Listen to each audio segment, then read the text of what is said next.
This podcast is sponsored by BetterHelp. After experiencing trauma, I went to therapy, and my therapist guided me through a difficult time in my life. They helped me understand what was happening and provided me with tools to cope and find my own strength and resilience. Their experience and compassion were invaluable and enabled me to rebuild my life and move forward. I strongly believe in the power of therapy to help people through difficult times. BetterHelp connects you with a licensed therapist who is trained to listen and give you helpful, unbiased advice. First, you go to their site. You can use my link, betterhelp.com/resilience. You answer a few questions, and BetterHelp will match you to a professional who has years of experience helping people with struggles just like yours. Let BetterHelp connect you to a therapist who can support you, all from the comfort of your own home. Visit betterhelp.com/resilience or choose podcast, then notes on resilience during sign up and enjoy a special discount on your first month. I was torn between Susan B. Anthony and Harriet Tubman. And then right before we got on this call, I found through my Googling that they actually met once in a room at like a dinner party. So I would like to be at that dinner party to meet both of them, mostly because I just want to say thank you. My life is because of people like them. With Susan B. Anthony's gender, female activism, and really working for women's rights and the right to vote, all of that. And then Harriet Tubman's courage to save all the people that she saved, and to be in a room with two people who knew what they had to do and weren't afraid to do it. Mm-hmm. And they just did it anyways, even if it was hard through all the challenges, and the impossibility of it, of the tasks that they were faced with. I want to say that they had courage, but knowing when you're in a position like that, it's really like you don't think about the courage. Like those people probably didn't think I'm being courageous. They thought I have no other choice other than to do this thing because it's in front of me and it's what I have to do. Mm-hmm. And I get that. So I feel like I just want to say you did it and thank you. And this is what the life has looked like now because of you. Maybe like draw from some of that courage and draw some inspiration from them. Hello, and welcome to Notes on Resilience. I'm your host, Manya Chilinsky. Welcome to our special year-end episode. Throughout the year, with my guests, we've explored many facets of resilience. But in today's episode, we are revisiting a question that sparked some really insightful and touching responses. If you could have dinner with any historical figure, who would it be and why? Let's take a look at the fascinating choices our guests made and what they reveal about resilience, inspiration, and human connection. We're going to start with a theme that emerged strongly: the power of personal connections and family history. This shows us that resilience often has its roots in our closest relationships and the wisdom passed down through generations. Sheila Facil chose her grandmother, and this highlights the profound impact that personal role models can have on our resilience.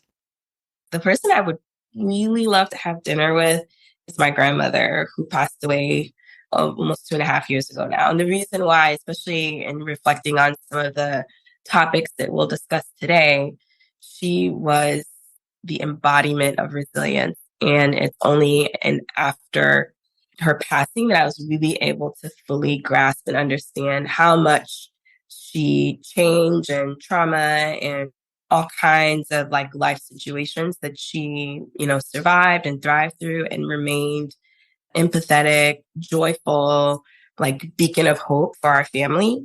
Yes. And she did not know how to read or write. So she was able to tap into something like deep inside of her that I think was really powerful. And I would love to explore that with her more. Her choice is a powerful reminder that sometimes the most influential people in our lives are those who have quietly overcome tremendous obstacles without any recognition. This sentiment was echoed by my guest, Kamini Wood. Well, there are many historical figures that I would want to have a meal with just to learn from them and gain knowledge from them. But the person that I actually would love to be able to sit down and have a meal with once again would be my maternal grandfather, because he always would drop these nuggets of wisdom and I didn't quite understand what they meant. And as I've been getting older and going through my own growth process, so many of those nuggets make more sense. And I would love to be able to actually converse with him about them from the place I am today versus when he dropped them on me to begin with. Her choice reflects how our understanding of resilience can evolve over time.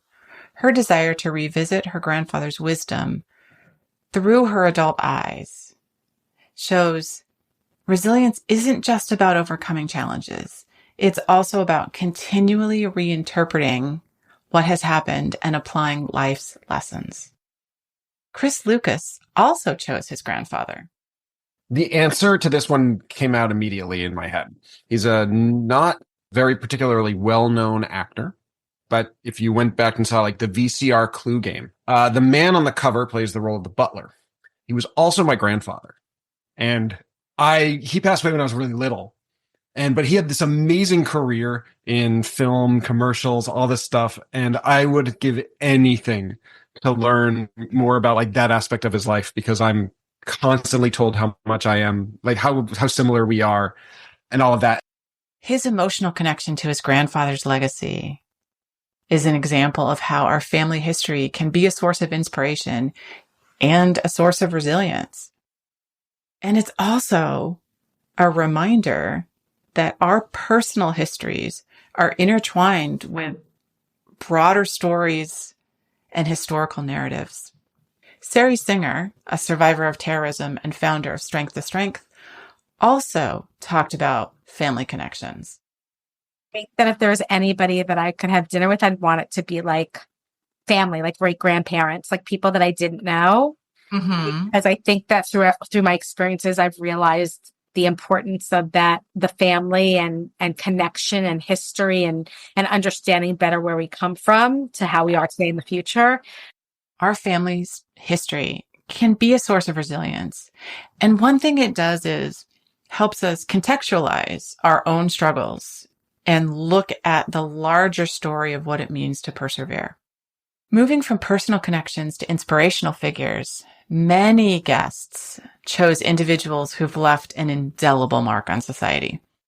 Wen Peets chose Maya Angelou, which shows how seeing ourselves reflected in the stories of resilient figures can be a really powerful motivator. The first person that comes to mind is Maya Angelou. She resonates with me on so many levels. Talk about seasoned self-belief and clarity of language in a way that transcends age, race, ethnicity, circumstance, religion. Oh, when I stumbled upon her vast knowledge and how she, let's call it self-engineered her life, I'd have no other word, from where she came from. Oh, I come back to her so many times. For me, it's her. Maya Angelou represented an example of who I could become. I'm also a musician. She's a musician. She's a poet. She represents her trauma background similar, and just how she traveled and I've traveled, I could see myself in her. And so right away she resonated. Her choice reminds us that resilience can be about how to create a meaningful life.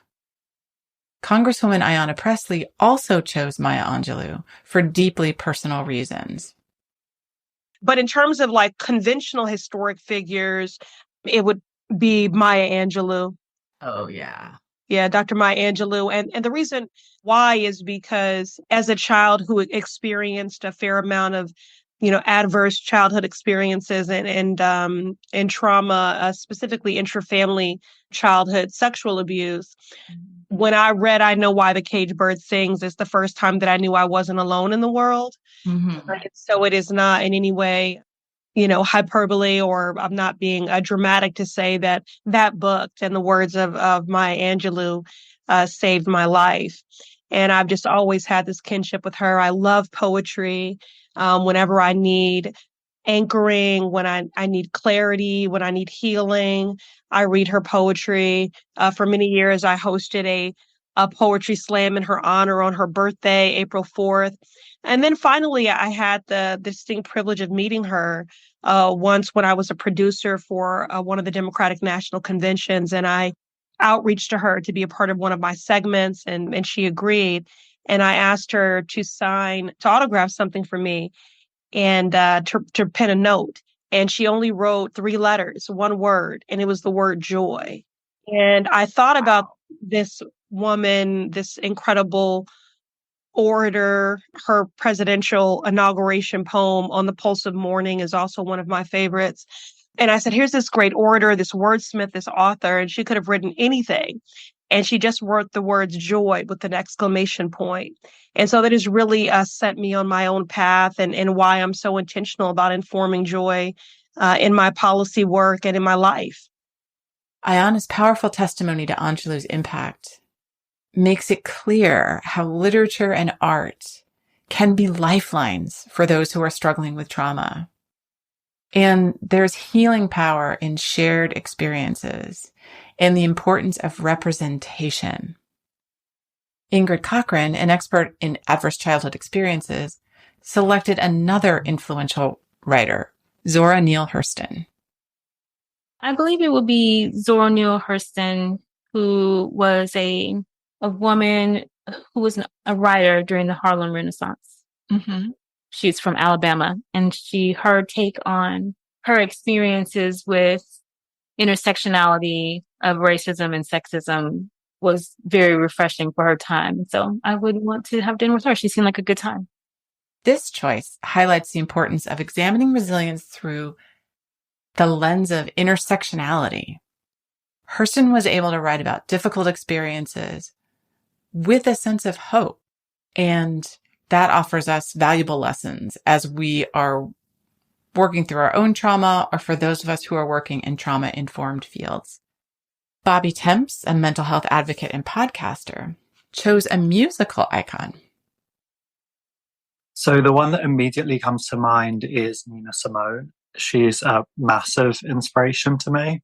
And a lot of that is to do with, what she achieved, as a visionary, of course, with music, but also with advocacy in her own, fields, particularly civil rights and human justice in the States. And I find her kind of spirit and her relentless drive incredible when she was so up against the times.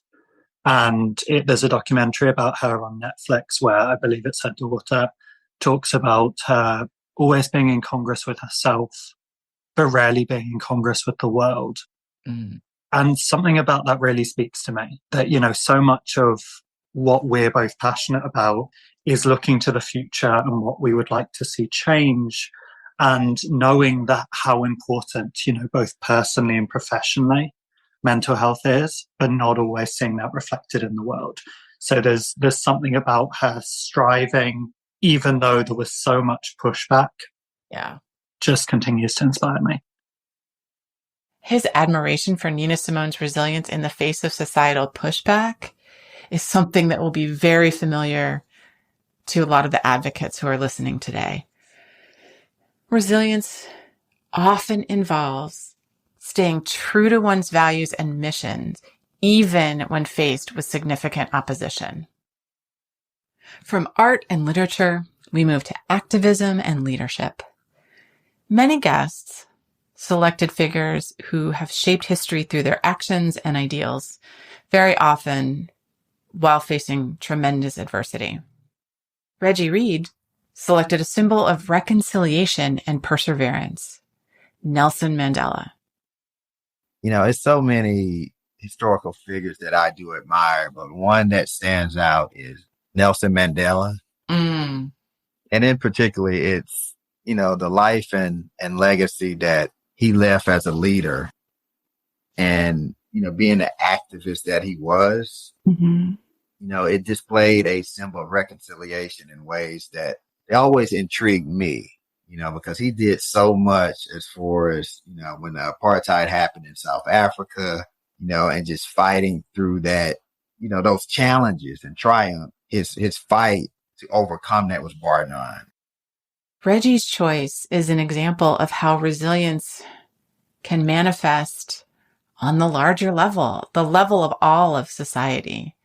So Mandela was able to focus on reconciliation after years of oppression. And that is a powerful lesson for anyone working to build resilience in communities, especially affected by systemic challenges. David Daniels, an advocate for inclusive workplaces, chose a more recent historical figure, President Barack Obama. I'd buy him dinner. I would. I actually had opportunity to attend his first inauguration. Oh. I share for people, it is literally the first time that I waved an American flag and it meant something to me. It was colder than Alaska, but I'll never forget that moment for the rest of my life. And I would love to, I'd sit down. I don't even drink coffee, and I'd drink a cup with him. His emotional connection to Obama's inauguration underscores again the importance of representation here at the highest levels of leadership, and how that can encourage hope, and how important that kind of societal progress is to all of us. Jeremy Wilroy selected a leader who resonated with his own personal experience.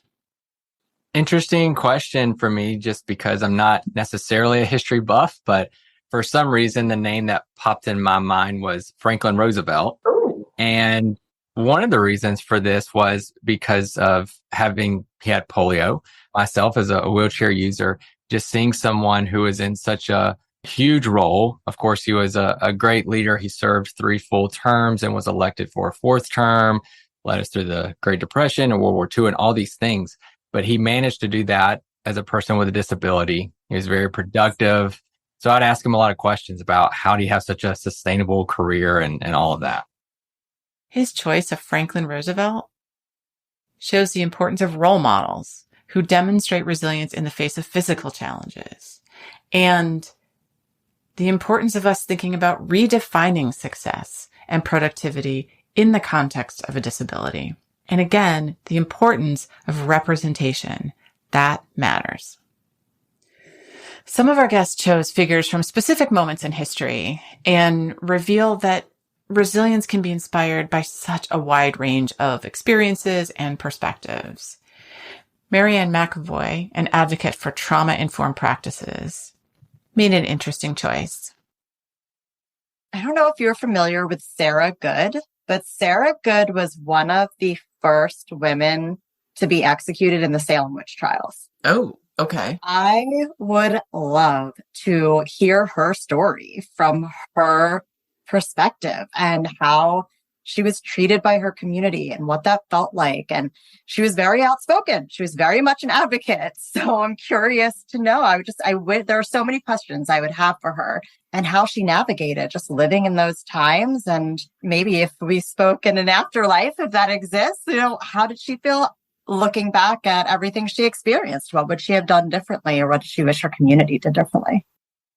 Her interest in Sarah Good from the Salem witch trials highlights how looking at historical injustices can inform our understanding of resilience. And a very good reminder, which some of us need sometime, of how important it is to stand up for oneself in the face of societal pressure, and in this case, false accusations. Kyla Kofer couldn't choose just one person. Instead, she chose a remarkable historical meeting. I was torn between Susan B. Anthony and Harriet Tubman. And then right before we got on this call, I found through my Googling that they actually met once in a room at like a dinner party. So I would like to be at that dinner party to meet both of them, mostly because I just want to say thank you. My life is because of people like them. With Susan B. Anthony's gender, female activism, and really working for women's rights and the right to vote, all of that. And then Harriet Tubman's courage to save all the people that she saved. And just, I don't know, I keep thinking to be in a room with two people who knew what they had to do and weren't afraid to do it. Mm-hmm. And they just did it anyways, even if it was hard through all the challenges, and the impossibility of it, of the tasks that they were faced with. I want to say that they had courage, but knowing when you're in a position like that, it's really like you don't think about the courage. Like those people probably didn't think I'm being courageous. They thought I have no other choice other than to do this thing because it's in front of me and it's what I have to do. Mm-hmm. And I get that. So I feel like I just want to say you did it and thank you. And this is what the life has looked like now because of you. I think that'd be really great. Oh, maybe like draw from some of that courage and draw some inspiration from them. Her desire to thank Susan B. Anthony and Harriet Tubman is just an example of the profound impact that courageous individuals can have on future generations. They shape history and inspire others to create positive change. And if we're talking about shaping history, Aaron Chashin's choice of Frederick Law Olmsted shows how historical figures can inspire modern solutions. The person that I have landed on is Frederick Olmsted. Do you know who Olmsted is? Architect? Oh, the landscape architect.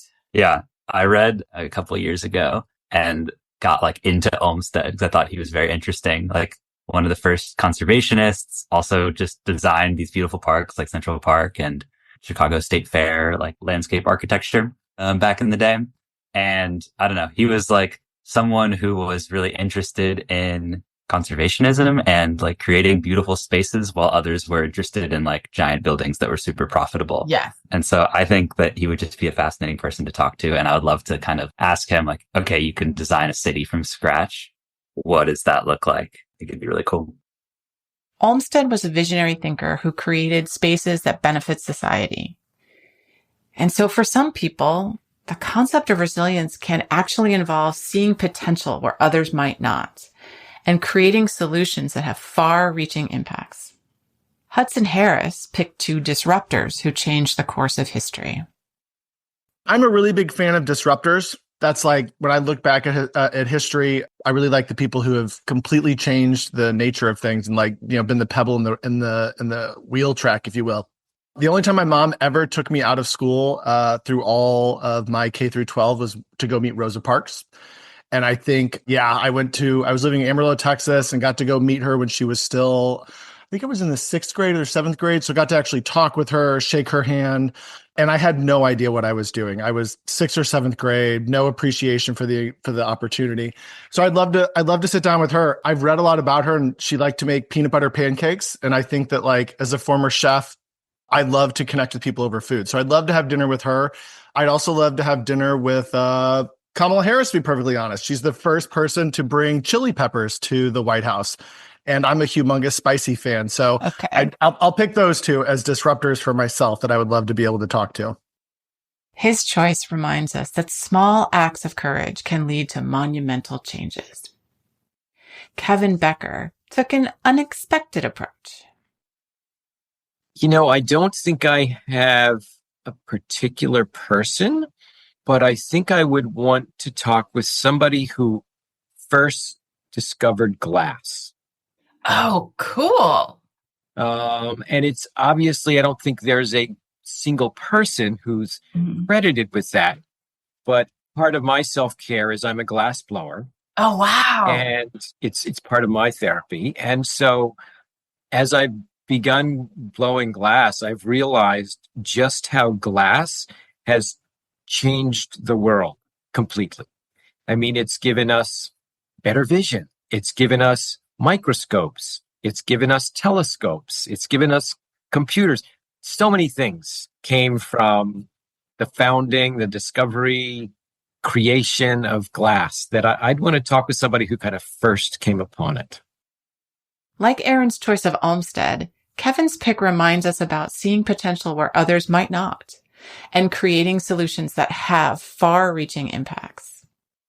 As we near the end of our journey, Scott Grates chose a figure who faced challenges not unlike those we face today. I don't know if there's any moment in modern history that was more critical to our nation than the Civil War. And so my answer is Abraham Lincoln. And the reason being, sometimes I struggle as a small business owner and a father of 3 to juggle things. And I look at someone like Abraham Lincoln and I'm like, how did this human being juggle the weight of a country such hate and decisiveness and just, knowing what's right, but also trying to be political and bring sides together. His admiration for Abraham Lincoln's ability to navigate complex challenges can resonate with those who struggle to balance personal and professional responsibilities. Being resilient often can mean making difficult decisions in the face of conflicting demands. Eric Porras took us way back to ancient wisdom that still resonates today. And he showed us that the foundations of resilience and personal growth have been contemplated for millennia. We are not the first people to be thinking about this.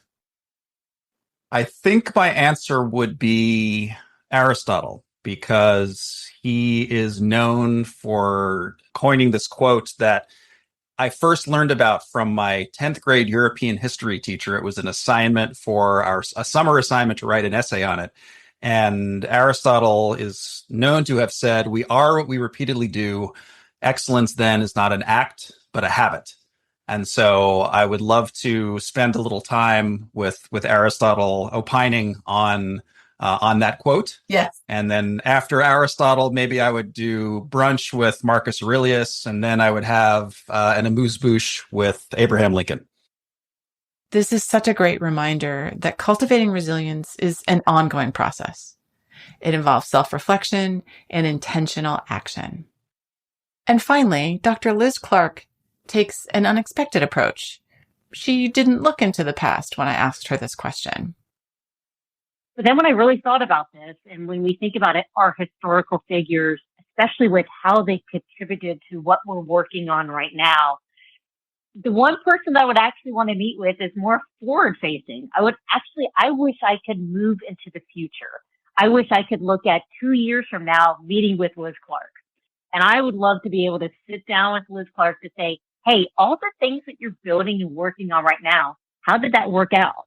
Because while I can go into the past and I can look at historical figures and we can learn from them, and we have brilliant, amazing people that do biographies on and autobiographies on these amazing figures, I would really love to be able to move forward to the future and say, hey, how did that work out? How did that go? And how do we contribute differently to our system? So not really answering your question, but excited to be able to, it definitely generated a lot of thought.